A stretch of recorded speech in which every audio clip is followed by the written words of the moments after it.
10ഓളം സ്ഥാനാർത്ഥികൾ മാറ്റുരയ്ക്കുന്ന ഒരു മണ്ഡലം എന്നുകൂടി നമുക്ക് നിലമ്പൂരിനെ ചേർത്ത് വെക്കാം.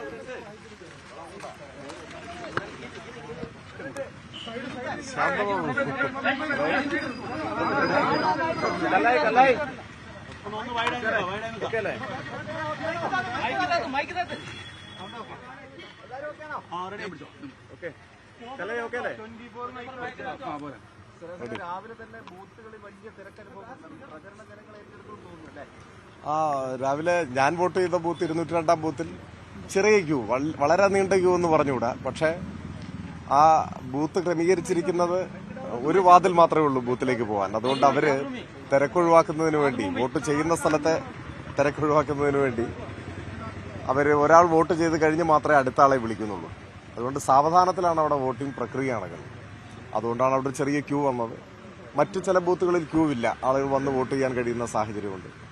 പിന്നെ ജനാധിപത്യത്തിൽ എല്ലാവരും വോട്ട് ചെയ്യുമ്പോഴാണ്, 100% വോട്ട് രേഖപ്പെടുത്തുമ്പോഴാണ് ജനാധിപത്യം ഏറ്റവും കൂടുതൽ അർത്ഥപൂർണമാവുക. അപ്പോൾ പോളിംഗ് ശതമാനം ഉയരട്ടെ, എല്ലാവരും വോട്ടവകാശം വിനിയോഗിക്കട്ടെ എന്നാണ് നമുക്ക് ആഗ്രഹിക്കാൻ കഴിയുക. ഇല്ല, വോട്ട് രേഖപ്പെടുത്തി എല്ലാവരോടും വോട്ട് ചെയ്യുക എന്നാണ് പറയാനുള്ളത്. ആർക്ക് വോട്ട് ചെയ്യുന്നു എന്നൊക്കെ ഉള്ളത് പിന്നീട് വരുന്നൊരു കാര്യമാണ്. എല്ലാവരും വോട്ട് ചെയ്യുക. ഞാൻ LDF സ്ഥാനാർത്ഥിയായി മത്സരിക്കുന്നതുകൊണ്ട് എനിക്ക് വോട്ട് ചെയ്യണമെന്ന് സ്വാഭാവികമായിട്ട് ഞാൻ പറയുമല്ലോ. പക്ഷെ വോട്ടവകാശം വിനിയോഗിക്കുക എന്നത് വളരെ പ്രധാനപ്പെട്ട ഒരു കാര്യമാണ് നമ്മുടെ ഒരു സാമൂഹ്യ വ്യവസ്ഥയിൽ. അതുകൊണ്ട് എല്ലാവരും വോട്ടവകാശം വിനിയോഗിക്കണം എന്നാണ് എനിക്ക് അഭ്യർത്ഥിക്കാനുള്ളത്. ഒരു ഘട്ടത്തിലും ആശങ്ക തോന്നിയിട്ടില്ല, പിന്നല്ലേ തെരഞ്ഞെടുപ്പിന്റെ മുമ്പിൽ ആശങ്ക തോന്നുന്നു. നല്ല ആത്മവിശ്വാസമുണ്ട്.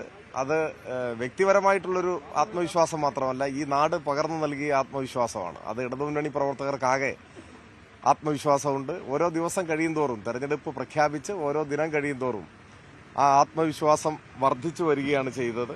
വർദ്ധിച്ചു വരുന്ന അനുഭവമാണ് ഉണ്ടായത്. നല്ല സമ്പൂർണമായ ആത്മവിശ്വാസത്തോടെ, ആഹ്ലാദത്തോടെയാണ് ഞങ്ങൾ തെരഞ്ഞെടുപ്പ് ദിവസത്തെ വരവേൽക്കുന്നത്. ഞങ്ങളുടെ പ്രവർത്തകർ വോട്ട് ചെയ്യുന്നത്, എല്ലാവരും വോട്ട് ചെയ്യുന്നത്. വലിയ വരവേൽപ്പാണ് ഈ മണ്ഡലം കഴിഞ്ഞ ദിവസങ്ങളിലൊക്കെ നൽകിയത്. അതൊക്കെ വോട്ടിംഗിലേക്ക് പ്രതീക്ഷയിൽ കവിഞ്ഞ പിന്തുണയും ഐക്യദാർഢ്യവുമാണ് എല്ലായിടത്തു നിന്നും ലഭിച്ചത്.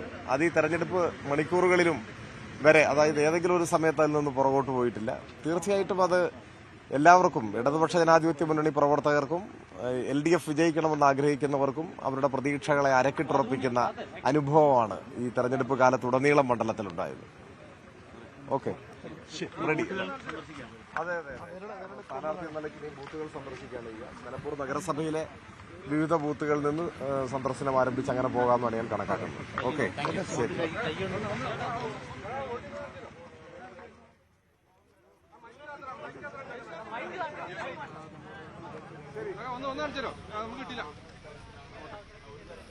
ഈ മാസം 23-ന് വോട്ടെണ്ണൽ നടക്കുമ്പോൾ ഈ അവകാശവാദങ്ങൾക്കൊക്കെ എത്രത്തോളം പ്രസക്തി ഉണ്ടാകും, എത്ര കൃത്യമാകുമെന്നൊക്കെ നമുക്ക് കാത്തിരുന്ന് കാണേണ്ടി വരും. ഏതായാലും വലിയ പോരാട്ടമാണ് നിലമ്പൂരിൽ നടക്കുന്നത് എന്ന കാര്യത്തിൽ സംശയമില്ല.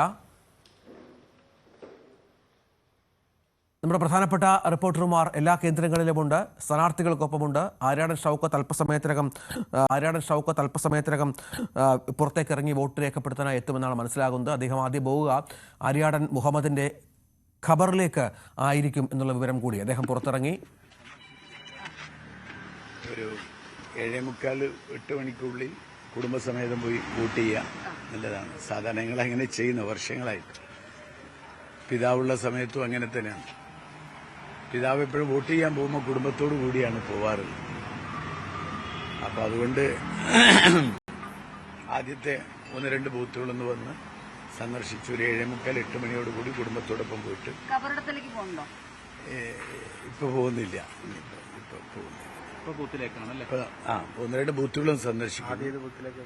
ആദ്യം നമ്മുടെ ഫസ്റ്റ് ബൂത്തുണ്ട് അരുവാക്കോട്, നമ്മുടെ നിലമ്പൂർ ചെട്ടിയങ്ങാടി UP സ്കൂളിന്റെ നേരെ മുന്നിൽ ടൗണിലില്ല. തികഞ്ഞ പ്രതീക്ഷയിലാണ്. നല്ല പ്രതീക്ഷയല്ല നമ്മുടെ. ഞാൻ പറഞ്ഞല്ലോ, ഒരു വലിയ ഭൂരിപക്ഷം നമ്മൾ പ്രതീക്ഷിക്കും. കാരണം ഓരോരുത്തരും നമ്മളെ കാണുമ്പോഴും നമ്മളോട് സംസാരിക്കുന്നതും ഒരു കഴിഞ്ഞ കാലത്തൊന്നും ഇല്ലാത്തൊരു വലിയ മാറ്റം. അത് രാഷ്ട്രീയത്തിന് അതീതമായി ആളുകൾ ഒരു വലിയ അവരുടെ സ്നേഹപ്രകടനവും അവരുടെ അഭിപ്രായങ്ങളുമൊക്കെ ഒരു വലിയ ഭൂരിപക്ഷത്തിന് നിലമ്പൂരിൽ ഈ സീറ്റ് UDF തിരിച്ചു പിടിക്കും. പോളിംഗ് നന്നായിട്ട് വരുന്ന എല്ലാവരും പോളിംഗ് ബൂത്തിൽ എത്തുകയായിരിക്കും ഉപതെരഞ്ഞെടുപ്പ് ഇല്ല, അതുണ്ടാവാറുണ്ട്. പക്ഷേ ഈ തെരഞ്ഞെടുപ്പ് കാരണം ഈ തെരഞ്ഞെടുപ്പിനെ സംബന്ധിച്ചിടത്തോളം ഞാൻ മനസ്സിലാക്കുന്നത്, കാരണം പ്രചരണ രംഗത്തുമൊക്കെ നല്ല മഴയുള്ള സമയത്ത് പോലും ഭയങ്കര ജനക്കൂട്ടായിരുന്നു. നല്ല മഴ കൊണ്ടിട്ടാണ് മറ്റേ കലാശക്കൂട്ട് നടത്തി. നല്ല മഴ കൊണ്ടിട്ടാണ് പ്രിയങ്ക ഗാന്ധിയെ 2.5 മണിക്കൂർ ആളുകൾ വെയിറ്റ് ചെയ്തത്. ഒരു പന്തൽ പോലും ഇട്ടിട്ടില്ല കൃത്യമായിട്ട്. നല്ല മഴയത്താണ് ആളുകൾ എന്റെ സ്ഥാനാർത്ഥി പര്യടനത്തിന് സ്വീകരണത്തിന് ആളുകൾ കാത്തിരുന്നത്.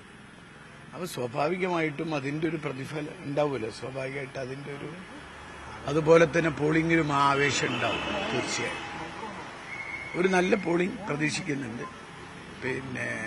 എന്തായാലും മാത്രമല്ല, വൈകുന്നേരം 6 മണി വരെയുണ്ട്. 6 പോളിംഗ് തുടങ്ങി. നല്ലൊരു പ്രതീക്ഷയുണ്ട്. ഒരു ചരിത്ര ഭൂരിപക്ഷത്തിൽ നിലമ്പൂര് തിരിച്ചു. ഈ അൻവർ രാജിവെച്ചെടുത്താണ് തുടങ്ങിയത്. പക്ഷെ പ്രചരണം കഴിയുമ്പം എന്തൊക്കെ ഘടകങ്ങളിലാണ് ഒരു പ്രതീക്ഷ കൽപ്പിക്കുന്നത്? അല്ല, ഇത് ഞാൻ പറഞ്ഞല്ലോ, ഇത് യു ഡി എഫിന്റെ തൊട്ട പിന്നിൽ വരുന്ന ഒരു സ്ഥാനാർത്ഥി LDF ആയിരിക്കും.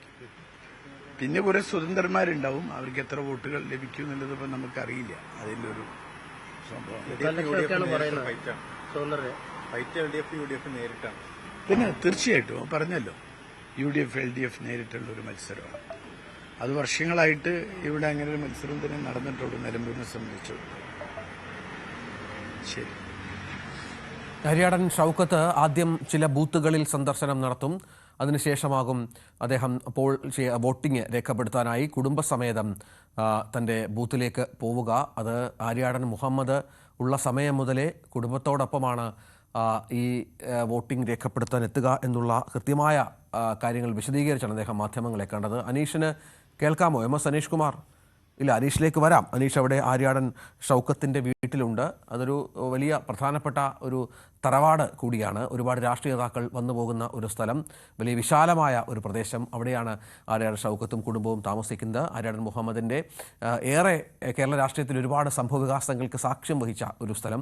അവിടെ നിന്ന് അദ്ദേഹം ഇപ്പോൾ ഇറങ്ങിയത് ബൂത്തിലേക്കാണ്. സമീപത്തുള്ള ബൂത്തിലേക്ക് പോവുക, വോട്ടർമാരെ കാണുക. വലിയ ആത്മവിശ്വാസത്തിലാണ് ആര്യാടൻ ഷൗക്കത്തും ഉള്ളത്. സ്വരാജും സമാനമായ ആത്മവിശ്വാസം പ്രകടിപ്പിക്കുന്നു. നമുക്കിനി അൻവറിൻ്റെ പ്രതികരണം കൂടി ലഭ്യമാകേണ്ടതുണ്ട്. കാരണം വളരെ പ്രധാനപ്പെട്ട ഒരു രാഷ്ട്രീയ പോരാട്ടം അൻവറിനും ഉള്ള ഒരു മണ്ഡലം കൂടിയാണ് നിലമ്പൂർ എന്നുള്ളതാണ് ഏറ്റവും നിർണായകമായ കാര്യം. ഏതായാലും 2,32,000-ഓളം വോട്ടർമാർ, അത് ഏതാണ്ട് 1,80,000-ന് മുകളിൽ പോളിംഗ് പ്രതീക്ഷിക്കുന്നു. സ്വാഭാവികമായും 60,000-70,000 വോട്ടുകൾ വേണ്ടിവരും ഒരു സ്ഥാനാർത്ഥിക്ക് ജയിക്കാൻ. ചെറിയ മാർജിനിലായിരിക്കും ഇത്തവണ ഈ പോരാട്ടത്തിൻ്റെയൊക്കെ വീര്യം കാണുമ്പോൾ ആര് ജയിച്ചാലും അതുണ്ടാവുക എന്നുള്ള ഒരു കാര്യം കൂടി തെരഞ്ഞെടുപ്പ് വിദഗ്ധർ വ്യക്തമാക്കുന്നുണ്ട്.